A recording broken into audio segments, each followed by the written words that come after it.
ഗതാഗത കമ്മീഷണർ സ്ഥാനത്ത് നിന്നും മാറി എക്സൈസ് കമ്മീഷണറായ ഋഷിരാജ് സിംഗ് നാട്ടിൽ മൊത്തം നടന്ന് കുട്ടികൾക്ക് ക്ലാസ് എടുക്കുകയാണ്. അതിനനുസരിച്ച് നാട്ടിൽ കുറ്റകൃത്യങ്ങൾ കൂടുകയും ചെയ്യുന്നു. സിംഗത്തിൻ്റെ സ്ഥിരം പ്രസംഗം കഴിഞ്ഞാൽ കുട്ടികൾക്ക് പിന്നെ ചോദ്യങ്ങൾ ചോദിക്കാം. എന്നാൽ രക്ഷിതാക്കൾ എഴുതി കൊടുത്ത ചോദ്യം ഒരു കുട്ടി ചോദിച്ചപ്പോൾ സിംഗം ചൂടായി. എല്ലാ കുട്ടികളെ ഡോക്ടർ എഞ്ചിനീയർ ആകാൻ പറ്റില്ല. ഇപ്പോൾ ഡോക്ടർ എഞ്ചിനീയറിംഗ് ഇപ്പോൾ അവർക്ക് താല്പര്യമില്ല. എത്രയോ ഡെന്റൽ സ്കൂളുകൾ കഴിഞ്ഞ വർഷം ഒരു 10-25 ഡെന്റൽ സ്കൂളുകൾ ഡെന്റൽ കോളേജുകൾ പൂട്ടി. കാരണം അവിടെ പഠിക്കാൻ കുട്ടികൾക്ക് താല്പര്യമില്ല. പല നീചമായ കുറ്റകൃത്യങ്ങളും നിയമത്തിന്റെ കുരുക്കിൽ നിന്ന് രക്ഷപ്പെടുകയോ യഥാർത്ഥ ശിക്ഷ ലഭിക്കാതിരിക്കുകയോ ചെയ്യുന്നുണ്ട്. ഉദാഹരണമായി ഗോവിന്ദചാമിയെ പോലെയുള്ള ക്രിമിനലുകൾക്ക് അർഹിക്കുന്ന ശിക്ഷയാണ് ലഭിച്ചത്. സാറിന്റെ അഭിപ്രായം എന്താണ്? സാമാന്യ ബുദ്ധി കൊണ്ട് ചോദിക്കാനാണ് ഞാനിവിടെ പ്രതീക്ഷിക്കുന്നത്. അല്ലാതെ ഈ അമ്മ അച്ഛന്മാരും അല്ലെങ്കിൽ ടീച്ചർമാർ എഴുതി ഈ കുട്ടികളെ കൊണ്ട് ചോദിപ്പിക്കാനുള്ള പരിപാടി ശരിയല്ല. പറയാം, I will answer your question, please sit down. രണ്ടും കാര്യങ്ങളുണ്ട്. സമൂഹത്തിൽ മദ്യവും മയക്കുമരുന്നിന്റെ ഉപയോഗം കൂടി വരികയാണ്. അതുകൊണ്ടാണ് കുറ്റകൃത്യങ്ങൾ കൂടുന്നുണ്ട്.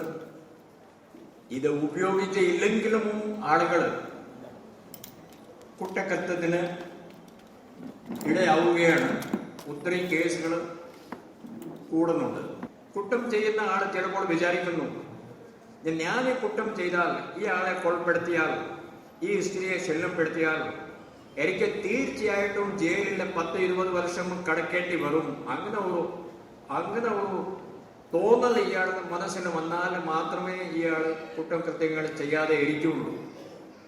അപ്പൊ നമുക്ക് ഇപ്പോൾ വേണ്ടത്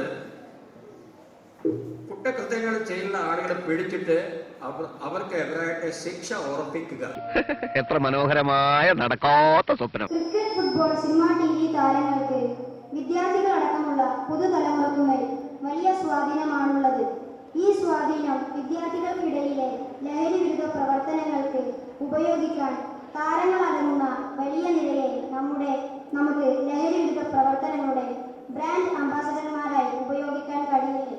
സാറിന്റെ അഭിപ്രായം എന്ത്? കേരള ഒരു പുതിയ വിമുക്തി കൊണ്ടിട്ട് ഒരു പരിപാടി ലഹരിക്ക് എതിരായിട്ട് തുടങ്ങിയിട്ടുണ്ട്. അതിന്റെ ബ്രാൻഡ് അംബാസഡർ സച്ചിൻ തെണ്ടുൽക്കർ ഉണ്ടല്ലോ.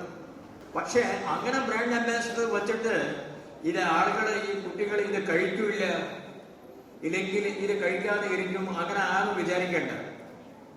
ബ്രാൻഡ് അംബാസിഡർ കൊണ്ടോ ഇല്ലെങ്കിൽ വലിയ താരങ്ങളും കൊണ്ട് അവർ ലഹരി മരുന്നിന് എതിരായിട്ട് അവർ ഒരു അംബാസിഡറായിട്ട് വന്നാൽ മാത്രം ഇതൊക്കെ തടയാൻ പറ്റില്ല. കുട്ടി തന്നെ തീരുമാനം നമ്മുടെ എടുക്കണം. സംസ്ഥാനത്ത് എത്ര കുറ്റകൃത്യങ്ങൾ നടന്നാലും ഋഷിരാജ സിംഹം നടത്തുന്ന ഏർപ്പാട് എന്തായാലും ശ്ലാഘനീയം തന്നെയാണ്.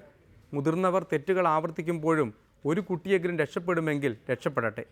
പിന്നെ ഇരിക്കുന്ന പോസ്റ്റിലിരുന്ന് ഓവറാക്കി സ്ഥാനമാറ്റം ഒരുപാട് അനുഭവിച്ചത് കൊണ്ടാണോ എന്നറിയില്ല, ഇപ്പോൾ നാട് നീളെ പറന്നു നടന്നുള്ള വാറ്റുപിടുത്തമൊന്നും കാണുന്നില്ല.